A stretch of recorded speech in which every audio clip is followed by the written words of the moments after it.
All right, we should be up and running. Look, you were recording. We're good. All right, so today on Swim Out of the Box, we're talking about Donuts. open water swimming, specifically drafting. So this is another open water swimming podcast, but we're talking specifically about drafting, and we're going to couple that also with talking about the best way I can describe it is wherewithal. Don't leave the people hanging. I told them we were going to talk about donuts. You said we were talking about donuts and drafting. We could talk about some donuts, I guess. Who doesn't like to talk about donuts? I just want to know that I'll be able to talk about donuts at some point in this you time are, frame. right? Okay. You are talking about donuts like right later, now. like okay. specific donuts, preferences, fillings, toppings, Okay. that kind of thing. All right. But that's fine. But donuts and drafting, alliteration, it's beautiful. I get it. So drafting, I think, is an important skill for all swimmers to learn, really. But specifically for open water swimmers, it will change someone's life if they learn how to draft properly. That's an intense statement. When it comes to racing and being able to draft off of somebody, it can be the difference between you being gassed out on the bike after a really great swim or just completely crushing your race because you got pulled by somebody. I think we during need that to draft. pause. Sure. Because I didn't know what drafting was until my freshman year of college, and I've been swimming since I was 6 years old. Okay. So, what is drafting? Drafting. I wonder can you look up the actual definition of drafting? Drafting in swimming. I wonder if Google even knows. No, not drafting in swimming, just drafting. Because drafting's not a swimming the term. Word drafting. Yeah, because drafting is something cyclists use. You could use it for running. It's not as effective, but you could. But the point of drafting... Prepare a preliminary version of a document. No, That's wrong not one. Right. That's a draft. So, in swimming... Wow, guys, I am having trouble. Drafting should take place either directly behind somebody's feet or off their hip. I found one specifically for cycling. Okay, that's fine. When it comes to saving energy when cycling, two riders are better than one. That's because the pair can draft, a technique that puts aerodynamics to work. The two cyclists ride in a single file line, with the back rider taking advantage of the slipstream created by the front rider. It is the same exact thing in swimming. You can also do it on the side. There you go. It's the same exact thing in swimming, all right? It is, to my knowledge, I've never heard of a triathlon that is not swimming draft legal, but they have draft legal triathlon for cycling, right? Okay. So you should always be trying to draft if you can in any open water event, whether it's triathlon or whether it's just open water swimming. The point would be to conserve energy. Let someone else do the work for you. Ideally, you want to be off of somebody's hip in swimming. And the reason why I say that's ideal... Drafting off of their hip as opposed to directly behind their feet, you mean? Yes. Okay. All right? So your head, if you're drafting off of someone's hip, should be in line with their hip, and you should be as close to them as possible without getting hit. Or Get running friendly. You're going to get friendly. So the whole point of that is there's a wake that's being created off of someone's hip, or it's kind of like a bow wave. So if you think about a bow wave, it's coming off of their head and it's coming diagonally outward. So it's like a triangle, like a boat, sort of like a triangular shape or an arrow shape. So if you're off of their hip, you catch that wave and it kind of lifts you up a little bit. You're getting pulled along by them, and you have opportunity to see. All right, I can breathe. So if I'm drafting off of somebody's right hip, I can breathe to my right, and I can see the rest of the field or the course, so to speak. Okay. And every once in a while, I can breathe to my left to check to see where that person is. All right? So I can follow them. Drafting. Yeah. Or I could even sight forward to make sure that person's staying on course. Because that's a big issue, actually. It's a huge issue. People sometimes will start to draft, think that they're good as gold, ready to, I'm just going to sit here, sing a song in my head, swim's going to be over soon. And then all of a sudden you've added 15, 16 minutes because you've gone so far off course. And people go farther off course too. You have to sight. Don't take advantage of the person's work in front of you. But like I always say, everyone is stupid, including you. So, don't be stupid. Don't be stupid what? Look around. Yeah, check yourself. People get into the groove of drafting. And this is maybe a little unfair since I talk about drafting in swim practice, and people who really take advantage of you in that respect. Yes, they do. Because they'll just go. Yeah. So I always prefer drafting off the hip. I also... Why? Just because of those things? Because you can see? Because I can see. I'm not going to be as likely to get hit by their hand as I would be by their feet, right? Meaning, if I draft directly behind somebody, it's very likely I will either touch their feet with my hands, and they will know I'm there, and then what are they going to do? They're going to react. I'm going to move. They're either going to move, or they're going to try to get you off of them. Do people do that? Absolutely. So what people will do, they were actively trying to kick you if you're drafting on their feet, and they know that you're there. People are so nice. Yes, people are great. So if I touch their feet, they know I'm there. They're going to do something in reaction to that, right? But if on their side, I could still run into them and bump them and touch them, but there's not much they can do other than try to move away from you. Right. Make sense? All right. So if I'm drafting off of their feet, I think it's a lot more difficult to sight. You can't see past their feet a lot of the times. Their feet are in your face, which makes it a lot harder for you to breathe. And you're not going to be able to see past them when you go to sight. So then you don't know if they're taking you in the right direction, or are they taking you off course, right? So you have to kind of like balance that. It's a skill, and it's something that has to be practiced. But drafting is something that has to be practiced also. So it's like a combination of sighting the skill of drafting. Yeah, the skill of drafting. How do you get into somebody's draft sneaky, right? Would you Sneakily. call that like a draft lane? Are you like getting into their wake almost? Yeah, it's like a draft lane. I like that idea, that concept of like finding that spot where you can get pulled, but not letting them know that you're getting pulled by them. This is balance that we have to achieve. And guys, people will know, or I'm sorry, people don't know. I was drafted off of by a 6'4" kid in college before I even knew what drafting was. Yeah. He would just leave right after me. I'm pulling this giant human behind me. I'm 5'8". I'm small. That wasn't very nice.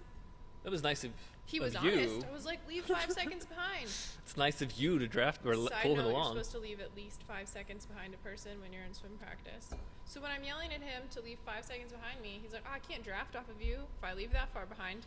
And I go, oh, okay, push off the wall. What? See, I disagree. I would have cheated. I would have been like, yeah, I'll leave 5 seconds back, and then I would have sprinted to catch up to you. Well, I mean he was honest. I mean, he was probably dumb in telling me that he was drafting off of me. Why I would would you have said tell anything. the smaller girl that you're using her power to be lazy in practice? I would have not said anything. I'd just be like, Honesty. you're doing a great job. Keep it up. Yeah. I don't know what you're talking about. Yeah. So with that, it's not as easy to say, oh, go to somebody's hip.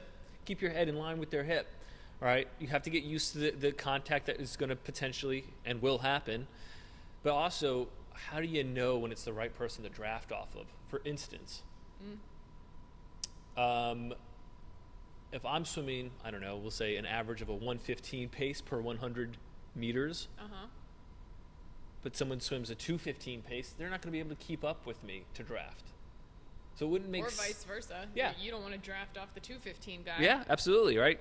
I'm gonna slow myself down too much. Right? So it's hopefully whatever open water race or triathlon that you're participating in is organized in a way that waves are of similar speed, but as we all know, people lie and will go into earlier waves to try to beat cutoff times or trying to just not get run over by a faster wave or some people have whatever excuses for especially in the for in-pool putting themselves ones.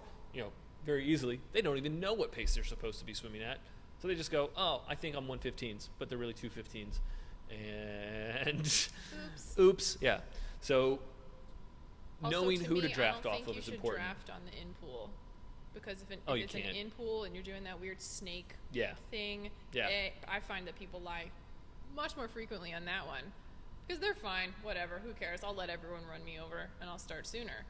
That is the worst. Yeah. But definitely don't try to draft in there. There's no point. Waste of your time. Probably go slower. Yeah, I would agree. And it's just going to be chaos in those in pool swims Yeah. for not open water swims, for triathlon. It's just chaos.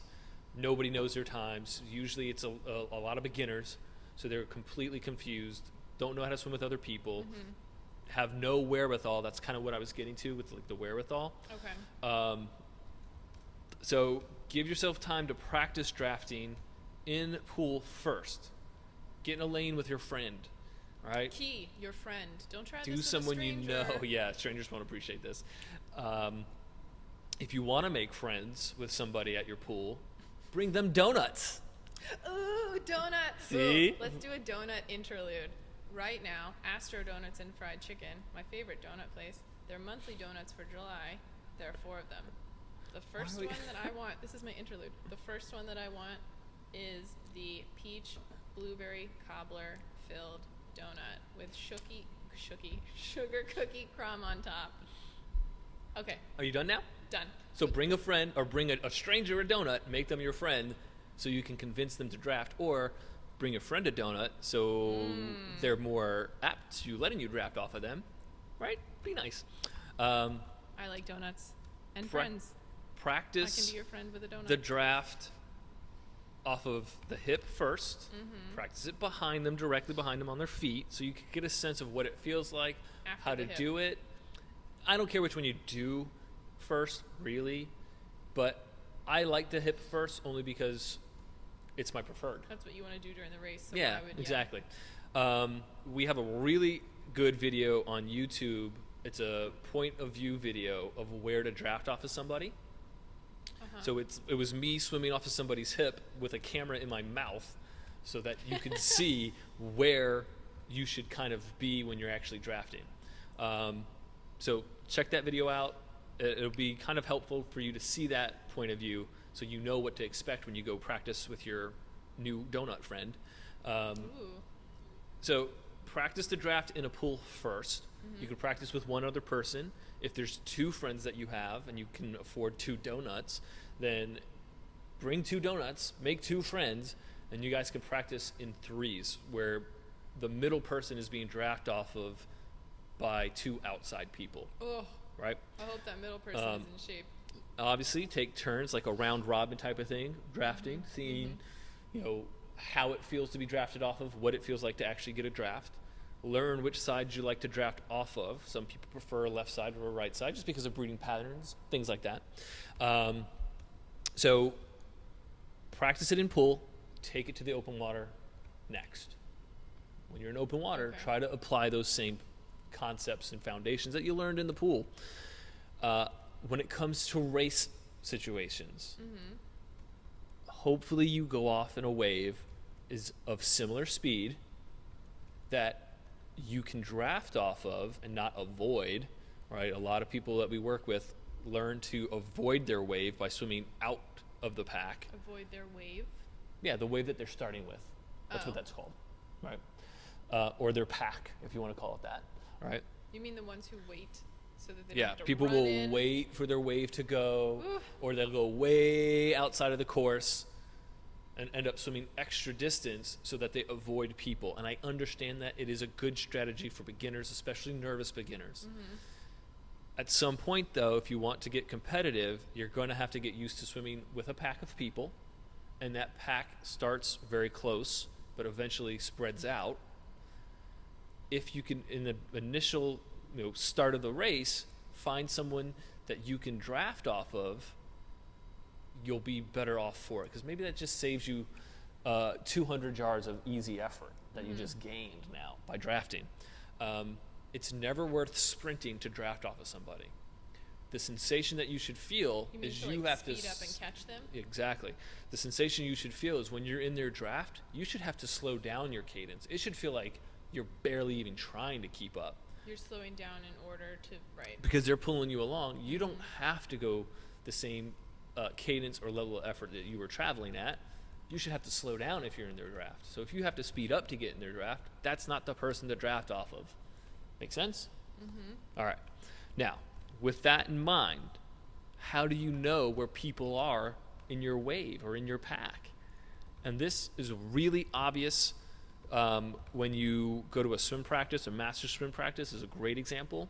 Usually in a master swim practice, the first 2 lanes, so maybe the fastest 2 lanes, you'll see people weaving in and out of each other like it's no big deal. At a master's practice? Yeah. This is why I cannot know. Oof, that gives me so much anxiety.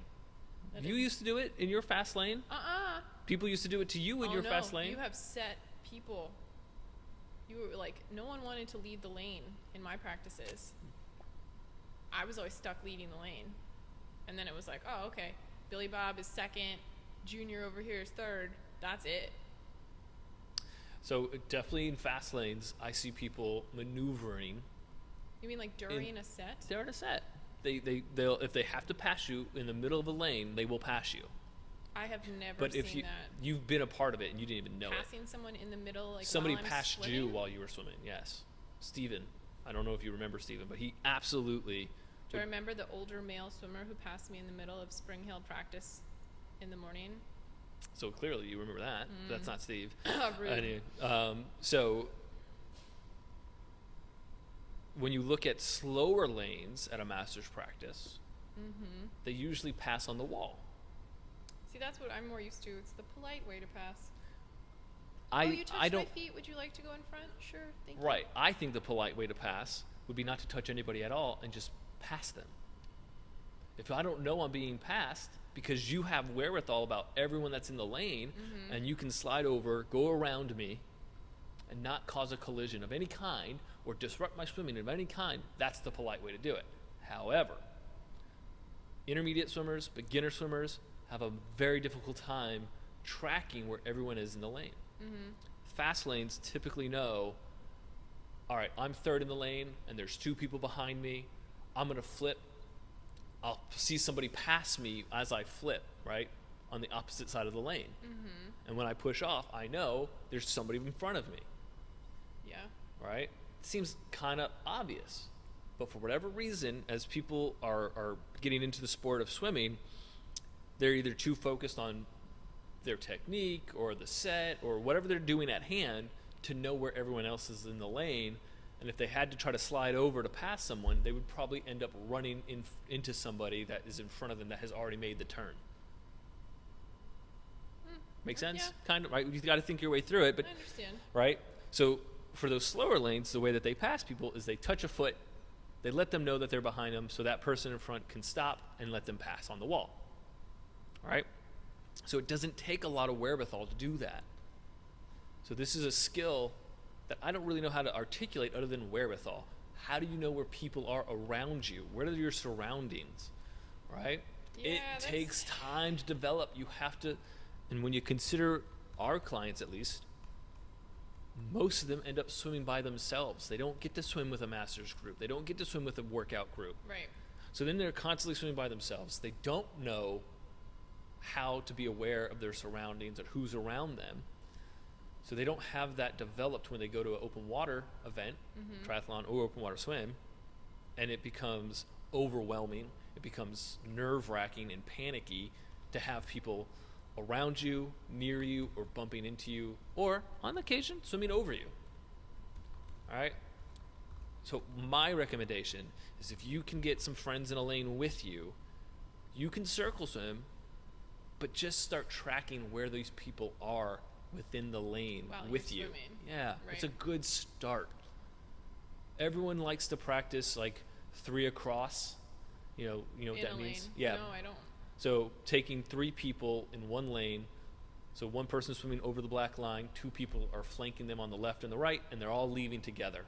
Open water swimmers do that in a pool? Yeah. Sorry, I mean, I'm not coming from that perspective, so it's just interesting to me. Okay. But that's a good sort of drill, so to speak, of being close to people, getting used to being kind of in contact with people. But it doesn't teach you wherewithal. It doesn't Right. teach you how to track where those individuals are. Right? So It's recommended. I would highly recommend that people get used to swimming side by side. That makes sense to me. But also, can you get used to knowing where people are? One of the things that we did in the Bahamas in our training trip that I really liked, that was a little bit different than what we did previously, was we played games in the open water. Mm-hmm. So, oh yeah, those were fun. So my favorite game that we played was, I guess I had two. One was Inchworm, where we had people line up 3 deep. So we had 3 people of similar speeds swimming directly behind each other. The person that was in the back of the pack of the 3 had to swim to the front. Mm-hmm. All right, and then once they got to the front, the person that was in the back had to actually sight to see that they got in the front. And once they sighted and saw that they were in the front, they got to go to the front. Right, because they had to wait. Right. So that helps teach wherewithal, because you're tracking that person that's in the front and in the back. You're learning, oh, okay, I kind of know where they are now. Mm-hmm. My other game that I really liked, which was really tricky, was giving people numbers. So I can't remember. It was my God, this was the worst game. It was like, he's lying to you. This wasn't fun. It was fun from my perspective on a paddleboard. Yeah, it was great to watch chaos and then order, because that's what it really is. Maybe that's what we should call it. We call it the chaos and order game.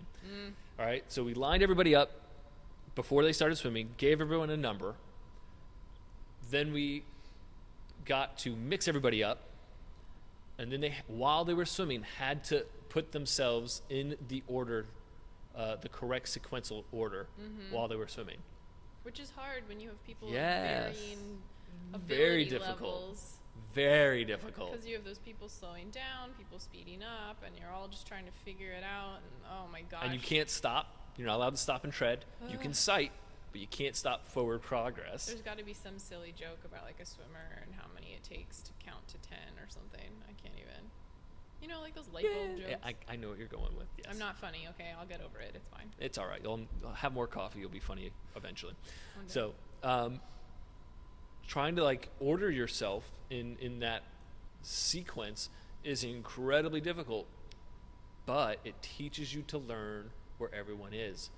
All right. So you get to know, oh, number 6 is the slowest swimmer, but they're in front of me. I got to get in front of them. I'm number 4. I've got to get in front of them. All right. So figuring that out, it was a really fun game to play, but it was an opportunity for people to start going, oh, in this open water environment, it's more than just me. Right. Right? I have a joke. Oh, jeez. It's always going to be funny when you preface it with, I have a joke. I know, right? It's going to be hysterical. Uh-huh. We live in the DMV, which stands for DC, Maryland, Virginia area. You know, I didn't know that. That's funny. That's funny. Within the DMV, everyone knows Maryland drivers act like they're the only people on the road. They don't use signals. They'll just come over to lanes. I've even seen one back up on a highway to go to an exit because Disclaimer. no one else exists on the road. We love Maryland. So I will preface this with, I love people from Maryland, except when I'm on the road with them. But it's the same idea. If you can think of how you drive in traffic as how you approach open water swimming, it's the same idea. You have to be looking. You need to know where people are at all times. So you need to know where people are on the right of you. You need to know where people are on the left of you. Unfortunately, there's no rear view mirrors in swimming, but you should know somewhat who's behind you as well. That's really important. So if you can compare it to kind of going in and out of traffic and how you can work together or not work together in traffic, you can start to understand that's what it's like to do open water swimming well. That's what that wherewithal that I keep mentioning really kind of is. Does that kind of make sense? Does that analogy make sense to you? I mean, I understand it, but I think, like, to me, coming from in-pool swimming background, Yep. just the chaos part is very anxiety-inducing. Absolutely. And I know that it's that way for everyone as well anyway when they're not coming from that background. So to me, it's almost more of a, like, this isn't organized properly kind of feeling. Yeah. But, I mean, it is. It's just that's what you're going to get. Yeah, So there's no lanes. It's trying chaos. to figure out the best way to move through that and get comfortable with your surroundings yes, every race has a different body of water. Every race has a different course. Even when it's the same race year in and year out, it's a little bit different. Yeah. So what can you do to best figure that out and make yourself feel better? I think that this makes sense for that respect. Yeah. Because there's so many things for open water that are unknown that people try to like, well, how am I going to know this? How am I going to prepare for this? You can't. But for this, you can do all of the things that we're talking about right now. It's true. So that you at least feel better for that avenue. Yeah. And open water is tricky because not everyone gets to swim open water on a regular basis. Mm-hmm. And I'll use myself as an example. And I think I might have mentioned this in an earlier podcast. I can't remember. Whatever. Every time I swim open water, the first maybe 50 to 100 yards or meters or so, I breathe to my right side. I stopped breathing to my right side when I was about 15 or 16 years old. Oh, that's interesting. I revert back just like everyone else does. They hit open water, and there's just a moment of uncertainty and panic and fear in everybody. It's unless that's what you train in on a regular basis, your brain is like at this heightened state, right? And it's too worried about open water itself for you to participate in a very like conscious and meaningful way initially. But like you can settle in and you can start doing it. Oh, I'm supposed to focus on these three things. Then you run into your open water start and it's like, Bah! Exactly. Everything goes crazy. Swimming, swim, just swim, go. Oh my gosh, there's someone in front of me. Ah! Right. Oh my God, there's a wave. Oh my God, it's cold. Oh my God, there's sun. I can't see. Oh my God, my goggles are fogging. What am I going to do? Right? All these things start compounding. So I don't have an expectation that someone goes, oh, I listen to this podcast, I can do these things. You have to practice these things. This is a higher level of, I guess, competition as well. It's not like super high level, but for a lot of people that are beginners, this would obviously be terrifying for them to just go into. This is my first race. I'm going to draft. Right. Don't do that. We have plenty of people, by the way, that are seasoned veterans in triathlon that are just now, I'm talking like 5 or 6 years of experience doing anywhere between 3 to 8 races a year, right? Where they're just now able to say, okay, I'm going to swim in the pack this year. This is the year that I'm swimming with the pack. I'm not going to avoid them. That's a whole other thing with open water and triathlon, I think, is that I don't even know, like just that other part of yourself that you're working on, because you can focus on your stroke and your cycling and your running and fix everything, quote unquote. Yeah. And then you get there and you have to deal with like your emotions. Yeah. And that's. Yeah. I don't even want to try to figure out how to tell people how to do that. Very simple way to deal with it. For every training session you have, you should also have a mental training session as well. I like that. So if you get out of the water and your swim practice, give yourself 15 minutes, close your eyes, and visualize what you just did well at your swim practice, and then how you would apply it to your open water swimming, if that's what you're going for. That way, it's not completely foreign. Those emotions have been invoked, and it's not like, what are these feelings? Oh my God, right? Quick tip, don't do this before your morning practice by lying on the pool deck in the dark and listening to Enya, which is what one of my coaches had us do at one time. That's not visualization. How many people fell asleep? I'm falling asleep just listening to it. Yep. So I like the idea of people being able to take what they've practiced and apply it, at least mentally or psychologically, to what they will be doing. And just a tip on visualization, it is always more effective if you visualize from your first person perspective, not from a third person perspective. You can do that from a third person perspective like every once in a while. Video game. Exactly. Right. Exactly. Visualize through your eyes, not through somebody else's eyes. Right. Okay? So that does actually help, especially for people that can't get to open water on a regular basis. So I'm trying to make sure we hit all these points. I feel very confident that we... I feel good that we did about drafting. I've learned more than I knew about drafting coming into this. That's disconcerting and good at the same time. I told you I didn't know what drafting was. No coach ever sat me down and was like, "This is drafting. This is how you do it." Because swim practices, you practice for your meet. You swim alone at your meet. You're not drafting. You could draft at a your meet. We saw that from Jason. What's his name? Starts with an L. Lezak. Saw right. that? He's an Olympian, honey. I was not. I'm just trying to swim my 100 Maybe meter if you butterfly. drafted better, you could have been. Maybe I could have been there. Maybe I could have. But I don't know. I mean, I don't think that's disconcerting. No one was going to tell me how to do that. All I did was want to go swim at swim practice and then eat a donut. Okay. All right. So just to quickly review, draft off of the hip, practice drafting off of the hip, practice drafting off of the feet. You can do both, and it is very situational. But don't get kicked in the face. Try not to get kicked in the face. Try not to let that person you're drafting off of know you're drafting. Be a ninja. Be a draft ninja. Draft ninja. How about that? I think also with this, knowing wherewithal. Think about it in terms of when you're on the highway, how you know where other cars or other drivers are. If you don't know where other cars or other drivers are, maybe you should start paying attention to that, and we'll all be a lot safer because of it. Or invest in a Tesla. They'll tell you. This was just a giant PSA about driving etiquette. Thanks, guys. Right. Play games. You can use our games. Come up with your own games to figure out how to learn these skills. A big part of learning is playing. So play around. Don't think of open water as hard, fast rules. It's not. It's all situational. Guess and check. So I can say all I want. I prefer to draft off of somebody's hip. But if there isn't a hip to draft off of, but there are feet to draft off of, right. I'll take their feet. Doesn't mean you're not going to do it. Exactly. Practice these things. Apply them. Bring your friends donuts. Maybe they'll be good friends and bring you donuts. I'd be your friend if you brought me donuts. Exactly. If there's questions about this, please feel free to reach out to us.